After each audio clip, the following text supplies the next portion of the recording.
Welcome to the Irreplaceable Dental Assistant Podcast, brought to you by Dane, Dental Assisting Made Easy. This is a safe space to be mentored, empowered, energized, and equipped.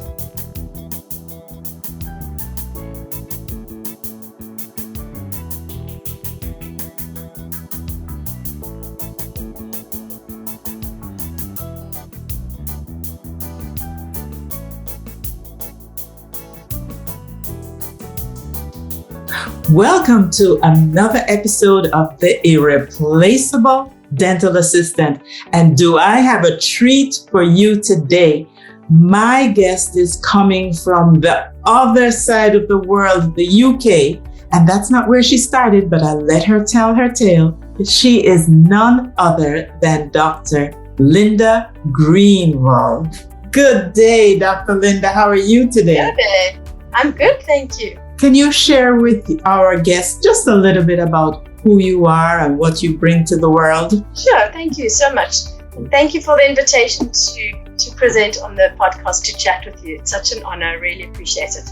So I was born in Cape Town in South Africa, and I trained in Johannesburg at Wits Dental School. And my father and my grandfather were also dentists. And so when I qualified, I went back to work in the office. My father and my grandfather was just retiring, and I saw how a well-run office was. I saw the amazing team that my father had, and I saw the wonderful team atmosphere. For example, Heather, they all stopped for tea at 10 o'clock in the morning. They had toast, the whole practice, and I thought, what a brilliant idea. And the whole team stopped, and I thought that's just something fabulous. And then I came to London in 1985, and I did my specialty training in prosthodontics and took various specialty exams. I took another 15 years of training, and then I opened my own office in 1993. And as I opened my office, I also had a baby. So that week, I finished my specialty on the Monday. On the Tuesday, I opened the office. And on the Sunday, I had baby number 2. His name is Joseph. And that little boy, Joseph, grew up to become a dentist. And now on Wednesday, he's just graduating with his MBA as well. So I brought him into the office, and so we started. And as I was looking after him, I read this book. So I had no patience. I read the book, Great Communication Equals Great Production, from Kathy Jameson. And I wrote to her and I said, I loved your book. She said, Linda, do you want me to come and teach you in London? I said, yes, please come and teach me. We set up a collaboration, and she's been training me for the last 28 years. Amazing. And I'm a good student. I listen to what she advises. I take on board, and we go to the next step. But I've always regarded her not only as a great friend, mentor, and coach, but a wise woman as well. And so we have a catch up regularly, and we implement. We do what she tells us to do, and that makes a huge difference. And then I had another 2 babies, so we have 4 babies.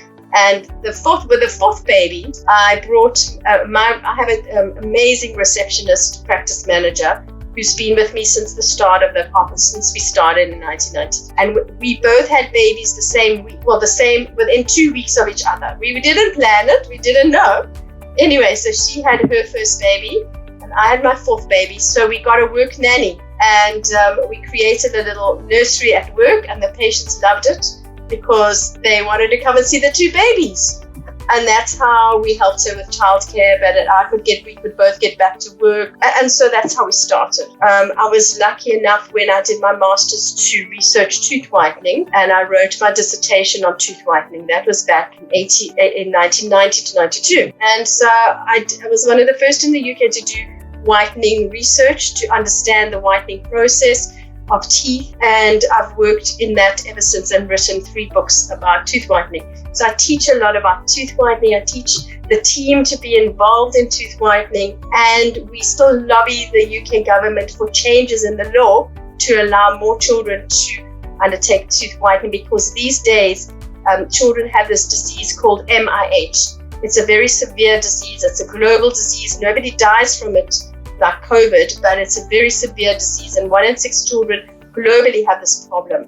So we still lobby to make changes in the world, to help more children to be able to do this. And then 11 years ago, I set up a charity called Dental Wellness Trust. And I set up a branch in my hometown in Cape Town to give back to Cape Town the wonderful opportunities in education that they gave me. And my family still live in Cape Town. And in Cape Town, we now look after 15,000 children. And it all revolves around toothbrushing and oral health for kids. And we did research. We set up a community of women called Toothbrush Mamas. And we have 18 Toothbrush Mamas who are amazing, inspirational women and leaders in their own community. And they inspire me every single day. And during COVID, we set up soup kitchens. We served over 300,000 meals. These wonderful Toothbrush Mamas. It's like a sisterhood of wise women. And we train and we work with that. And then we set up the same programs in London, around England, doing the same thing. And that's what we do on the side, as well as doing the dentistry. So that's a little bit about me. That's a little bit? My brain is going, wow, where does she fit all of this into a 24-hour day? But we have a friend in common who is Kathy Jameson. So I can understand how she'd help you to put systems in place so that the office runs smoothly, which would give you an opportunity to do some heart work that warms the soul as we serve and help other people. But drill down and tell us a little bit more about your collaboration with Dr. Kathy Jameson. You have another title, and that title is? We have a book together, which is called Success Strategies in Aesthetic Dental Practice. That's and we published the book in 2011. And I loved the information, the teaching that Kathy was giving us. And I thought, we need to write this all down. We need more people to know about this because they don't teach it in dental school. And we worked on this book for 5 years so that we could produce these special gems that Kathy has a vast knowledge to share. And it gives us like recipes to success strategies to run an effective practice. And we still refer to this book to this day when we have our team meetings, all kinds of things. It's just, from us, it's our major reference book to help us day by day. Because as we know, dentistry is very stressful. There's so many different elements that are stressful. But one of it, if the team is not cohesive, that I think for a dentist is one of the most stressful things, to not have a good supportive team. And things change a lot because life is different. We've had 2 years of COVID, post-COVID, everybody getting ill. So what happened the first time when we all found out about COVID, we sat down in a staff meeting and we read a report from the Wuhan dentists. And this was Friday the 13th of March, a very good day, Friday the 13th. We sat down and we read this paper, and I said to my team, what I want to tell you all now is that I'm going to look after you guys. Whatever happens, the health of my team is the most important thing. And whatever it takes, I'll give you my guarantee that I'm going to look after you as best as we can, because we don't know what the future holds. That's how it was in the beginning. And as a week later, the UK government closed all the dental offices in the UK, 20th of March. But there was no testing, for example, Heather. And so we managed to get secret supplies of the PCR tests.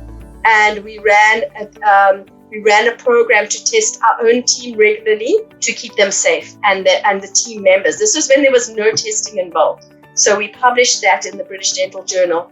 And that's how we discovered a lot more about COVID that they weren't telling us. But my team was of the key, a really key important aspect. And during lockdown, we had meetings every week with our team to check in on everybody. How are you? How are you doing? Is everybody okay? We did a group Zoom so that we kept in contact all the time in the most stressful time. Well, that's one thing that you and I share in common, understanding the importance, the value of our teams, because we simply could not do it independently of them. So, Linda, I want to ask you a question. How would you describe the dream dental team? What are some must-haves for a dental team to be considered a dream team, such as the one that you have? Every day we work on it to keep working with the dream team. Nothing stays the same. So I think the first thing is the dream team needs to have good leadership and a vision and a mission, and we set the vision and the mission together with the team. Everybody needs to be on board. As Kathy teaches us, we all need to be on the bus together, in the right places in the bus, the right places and the right time on this bus, and everybody needs to be going in the same direction. The bus needs to be going forward. So you need to have the right team members, and we work together on the team. The positive attitude is one of the most important things. Then the team needs to be goal focused, and we work together on our goals every week. Monday morning is our meeting, a long meeting for an hour and a half, where we revise what happened last week, what's happening this week, what are our plans, and we work very carefully. So we all work on projects together. We work cohesively. The team should feel comfortable. There should be less stress, but all the team members need to be working in a positive way. And there needs to be a trusting environment. There also is a safeguarding environment. A while ago, Heather, we had a situation with one of our dental nurses who was being abused by her partner, and it was a complex issue which we had to deal through to make sure that we could look after her in the best way possible. And I want to have an open dialogue, and that our team, if they are having difficulties at home, we like them not to bring their problems to work. We don't want everyone to bring their suitcases, but the thing is, life happens. And so what happens at home affects how they perform during work. And so in any way that we can help, we look at that. So everybody needs to, on the team together, helping each other. Even if it's, can I get you a cup of tea? But everybody needs to be there for each other in any way. If somebody's instruments, they're running late and their instruments haven't been done, the rest of the team member will step in to help. So there needs to be mutual respect for each other, mutual care, a team attitude that everybody's working together. The team need to have focus and energy in a positive way. Yeah, I think what I hear you saying is teamwork makes the dream work. Yes. Everybody sharing the same vision. Yes. Everybody going beyond just what the job description is, to caring for each other. Having the leadership that makes them feel comfortable to do that.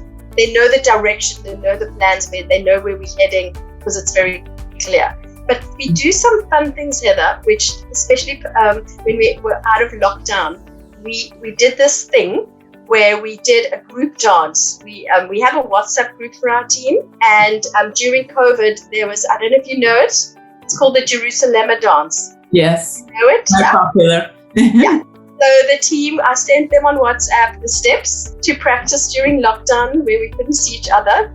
And when we got together, we all did the dance together, and it's a brilliant icebreaker and it's a fun thing to do. So we do some fun things like that. We also have a practice song. Oh. Yes. So on a Monday morning, if the team had a really wonderful weekend and everyone's a little bit quiet or a little bit grumpy or a little bit sleepy, then the most sleepiest team member will sing the practice song. And we looked and we spoke about what should we have as a practice song. And our song is I Can't Smile Without You. You know that? Because it's very cheesy. And it's very funny when somebody sings and we all sing out of tune, but we all sing, it's just a fun thing. And that again breaks the ice. I think when you have a meeting together, we need to have some way of breaking ice that we can work together, and through humor or some team activity, it's a brilliant way to get our team focused. I love that. Especially when you're speaking about coming together to set the tone for the week, looking back at the wins and not so much wins of last week. I won't call them fails, because you always learn from things that didn't work well. Learn more when it doesn't go right than when everything is smooth sailing. Yes. I love that idea. But I think the other thing that allows you to do is to go through and look at what needs to be done, what was done well. And this word accountability comes to mind. Because in order for a team to work well, we have to be able to count on each other. So we should have accountability for ourselves and for our team members. Do you agree with that? And Absolutely. There needs to be accountability because a lot of for example, not only do we do sterilizing of instruments and all the policies, and they call, I don't know if you use OSHA or our sterile instrument policies. Everyone has policies on that, which is hard enough to do. But there's also the technology, because as we go digitally, there's more digital knowledge to bring, and each team member has a responsibility for the other in this field. So we need to be able to trust if this is delegated to this person. So, for example, we now have a full digital system where we have a 3D printer in the office. We can print biplates, we can print bleaching trays, we can print study models. And one of the team members is delegated to do that. Her accountability is that she does that, and we delegate that to her.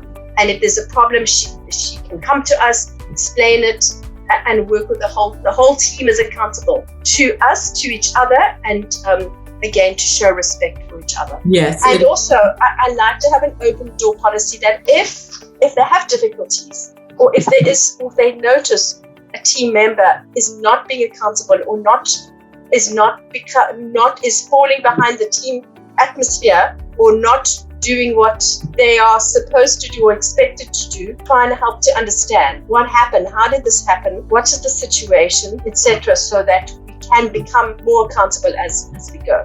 And it all comes back to communication, good communication. And so everybody on the team needs to have that. If there is a problem, I want them to come to me or to the practice manager, or the practice manager comes to me, but I need to know. I tell them I'm very nosy. I want to know everything. Tell me everything.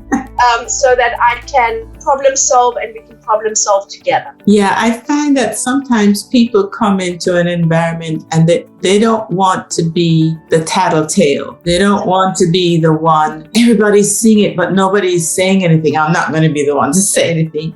And I find that to be so detrimental, because everybody else is thinking the same thing. And everybody realizes it's costing us dearly, but nobody wants to speak up. So when you have an environment in which the dream team openly communicates, and they realize that when we hold each other accountable, it's really to maintain a level of excellence or distinctiveness that our patients would want and expect from our practice. And when we are unable to do that, it pulls everybody down. So I'm happy that you have an open door policy, that it's not a judgmental one. People can just come and share, and sometimes it's very, very human type challenges that are preventing. And if we can help them to map it out, then it will make a big difference. And so that's why, for example, there are even transport problems. For example,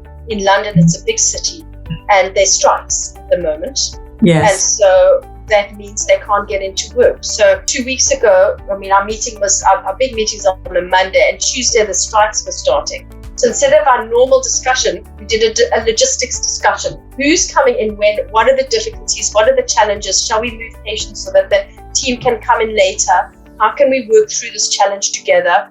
And what changes do we need to make because of this challenge that we're going to have? Also checking that the patients can get in, because they have the same, there's no public transport. How are the patients going to get in? So that we know this is going to anticipate, this is going to be a problem, this is going to be a problem. So what I hear you saying, Linda, is that problem solving plays an integral role in the dental team's ability to function well, right? Correct. And everybody's opinion is valuable. And when you problem solve, you need to think out the box, and you need everybody to contribute to solving the problem. Whatever their contribution is, it helps you to move, to think laterally, so that you can actually think out the problem with the whole team.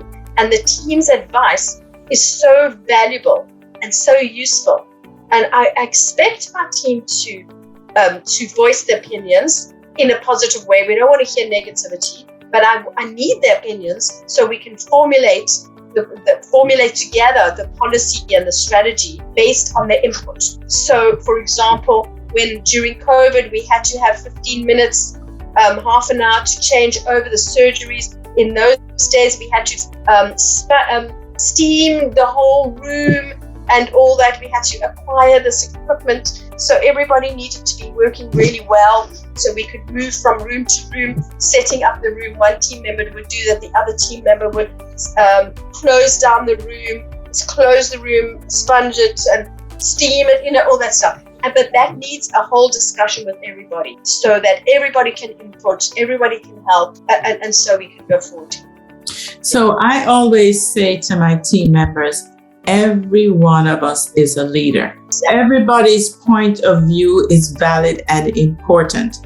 Correct. And if we're talking about a specific challenge, then we need to see the business office's perspective, the clinical assistant's perspective, the hygienist, my perspective. So we end up with a 360 view of the problem, and then we can begin to address it. Because when you have an issue, sometimes what you think is obvious, that's not it at all. It's so right. Stems from somewhere else. Exactly, which could be a simple problem, but it multiplies if we don't communicate to understand what the problem is. And so don't assume, get right to the root of the problem. What is the problem? How did it arise? How can we rectify it? And how can we move forward? I say to my team, don't come to me with a problem, actually. Come to me with a solution. Solution, yes. That solution. So if let's say the sterilizer is broken, don't tell me the sterilizer is broken. Tell me I've called the guy, he's on his way, and that's the solution. Because when you're sitting with all these problems, we can't move forward. Love that. So it allows each team member to process, to work it through, to then indicate what the challenge is and bring forth solutions. Now, that may not be the final solution, but at least you're bringing something to the table that we can either grab onto and run with or tweak a little bit, but everybody's weighing in. I love that, Linda. I love that. Now, I want to just drill down a little bit more about this aesthetic dentistry offering that we have. The golden question is, what are success strategies for the dental team to create a successful aesthetic dental practice? Brilliant question. I love this question. I think, first of all, that I like all my dental assistants to be brilliant communicators in their own right. I like them to establish a rapport and a relationship with the patients. Number one, our patients fully trust our dental assistants, and they know that they expect that the dental assistant is going to take care of them during the appointment more than just suctioning. That is going to welcome them. Many patients may be fearful. They may be fearful of the dentist, although we try not to look too scary with all the PPE on. They expect to trust the dental assistant, and they know that if they're going to have a good appointment, it's because the dental assistant is awesome, and that makes them feel really, really much more relaxed and can build up a trust. So I expect my assistants to be able to speak well to the patients. They always say, inform before you perform, no surprises.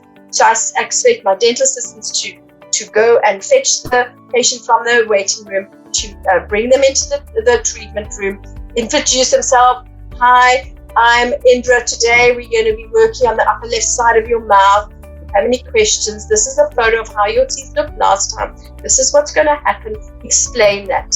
And at the end of the appointment, I like the dental assistant to do post-op instructions and to go through really carefully with the patients. And the patients like to know the dental assistant. They want to know, how's your mother? How's your daughter? How is this? It's because they developed this wonderful relationship. At the end of the appointment, my dental assistants are so busy closing down the room, and they're busy, but the patients wait to make eye contact with the dental assistant to thank them for the appointment. So in terms of aesthetic dentistry, a lot of what we do, it takes a very long time. You need a 3-hour, highly concentrated time to be able to do this brilliant, I call it creative, beautiful creation of smiles. But the assistant is the key element, the key part of the recipe.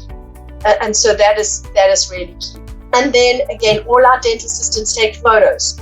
We do a lot of photography training with everybody. Everybody needs to be able to take a good photo, and before and after. And we have this facility to be able to put on the television, on the screen next to them, the before photo, the after photo. This is where you were. This is where we started. This is where you are now. And then you wait. Again, Kathy taught this to us. And you leave a little bit of minute for the patient to say, is that me on the screen? I said, yes, that's you. That's how you were. That's where you came in. And then they go, wow. And then we encourage a patient, do you want to take a photo of the screen? They said, can I? I said, yes, it's to show them on the journey, but that's all part of it. And when I do, for example, a new patient consult, I see the new patients in a different room. The team member prepares the room. They go through the health history. Everything is ready. So I will see them on my own in the room. And my question that I ask them is, what would be your hopes and aspirations for your dentistry? Sometimes they look at me and go, she's a bit crazy this morning. And they go, actually, nobody's ever asked me this, but I'm going to tell you. And they give me what may be called the dental wish list. If they could wave a magic wand, this is what they would like, and I write it all down. And so as I'm I'm getting to know my patients, my dental assistant who's in my treatment room is reading all the notes about the patient that I'm writing on the screen, so that she gets to know this patient before she even meets the patient. And then we bring the patient in, and the dental assistant will take the photographs. And again, just establishing the rapport to help the patient feel relaxed, comfortable, in a trusting environment that they can talk about the issues and their concerns. And so, again, the dental assistant helps us on the journey, because it's a journey. One of my other assistants, who's now the treatment coordinator, Rachel, she's been with me for 20 years. She would sit with me after the patient is left. We have a treatment planning session where I don't see patients, and she comes into my office and we sit down and say, what are our goals for this patient? Where are we going to go? What are we going to do? She prepares it all. She writes it. So she sits with us in the treatment planning discussion, the case discussion at another time. I like my team to be very involved in all of these aspects, so we really work together to support and to help our patients to achieve their SMILE goals and to achieve, I want to see my patients achieve excellent oral health. So I always want them to be on an upward journey of health sustainability. So my hygienist she's been with me for 25 years. This is her 25th anniversary with our practice. And she now lives in Manchester, which is quite far away. It's a 2-hour train ride. Wow. And she comes to work Monday, Tuesday, Wednesday. She stays over, then she goes back to her home, because she loves working in the team. She loves the way that as a hygienist, they have full clinical freedom to do all the procedures that hygienists are taught, because not all hygienists are able to use all their wonderful skills, and I like them to use their skills. Another really important aspect is that the teams should come to me about any aspect that they're not concerned, or also give their opinion. So let's say we're very busy with an aesthetic case, and I think this side is too long, if we're doing some composite bonding, I'll refer to my assistant and say, what do you think? And I want an honest answer. I say, actually, I think, Linda, it's a little bit too long here. We need to do this, we need to do that. And her opinion is really important. And the patient senses. A lot of our patients tell us when we are working together, it's like we are doing a dance or we're doing synchro swimming, because the transfer of the instruments just flows, and she anticipates and she knows what I'm going to be using next, or she'll say, how about using this instrument for this procedure, etc. Because she knows me. My head dental assistant has been with me 7 years. So I like to keep my team for a very long time, because we work together. I like the loyalty, and I do things to make sure that they can stay as long as possible and that we build that loyalty together. Wow, Linda, you have given us so many nuggets today. I love this slogan, inform before you perform, no surprises. And that means that our dental assistants have to have a great understanding of what is going to be done clinically.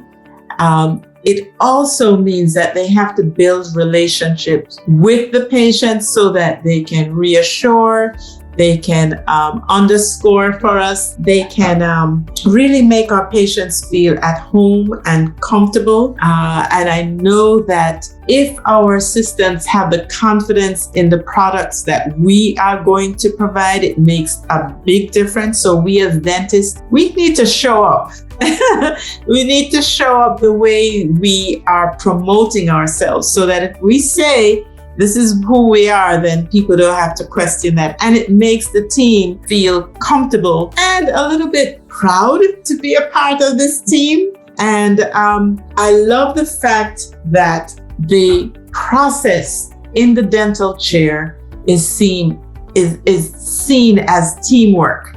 So the dentist knows what he or she is doing, but the team member has such a great appreciation for what is being done that their response makes a big difference as well. And that really makes our patients feel like they're at home with a team of folks who are qualified to do what I've come here to do. And by the way, they're so nice. Yes. Thank you for all your gems today. I have a question for you. I always end my podcast with a quote. And I wonder if you have a special quote that you'd like to share with us today, Linda.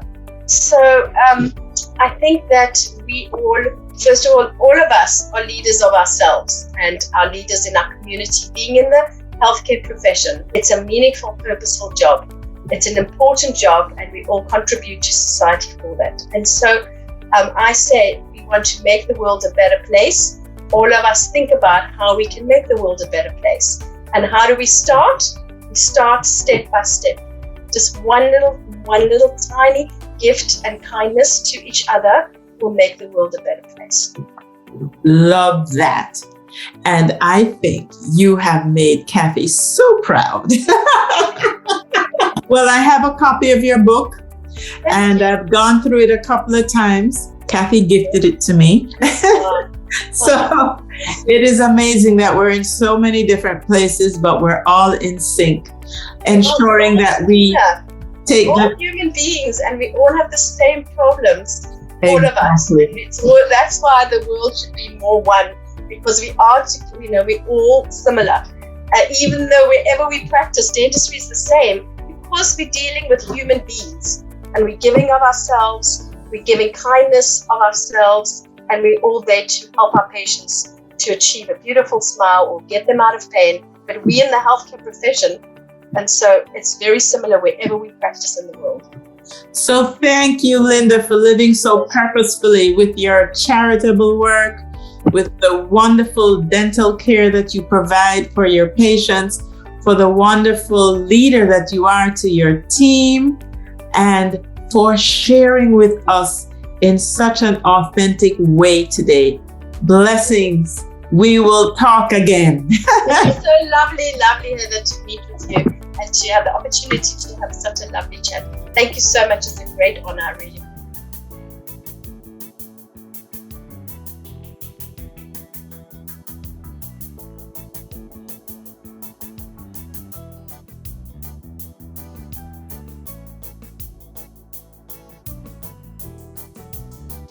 Well, it doesn't matter if dental offices are around the corner from each other or across oceans. We all treat patients in a similar fashion. And it means that we all organize ourselves, our teams, in a similar way. Dr. Greenwall reminded us of the importance of sharing a mission, vision, and the goals so that the team is moving together on the same beat. A positive attitude is so important. And the more trusting the environment, the better it is. Team members need to be there for each other. And so there has to be mutual respect and care. And you know what? Clear communication is imperative, especially if you're looking at problem solving. If people don't feel safe enough to share challenges, then they go noticed but unspoken of. And Dr. Greenwall also spoke about the importance of dental assistants being good communicators. They are the ones that truly develop deep relationships with our patients, and that is imperative if there is to be trust. And I leave you with her motto: inform before you perform. No surprises. Well, it's been another wonderful time with you guys. And if you enjoyed this session, please share. Please tell someone. Please make sure if you haven't subscribed that you subscribe, because you know that life is better when we live, learn, and grow together. See you the next time. Blessings.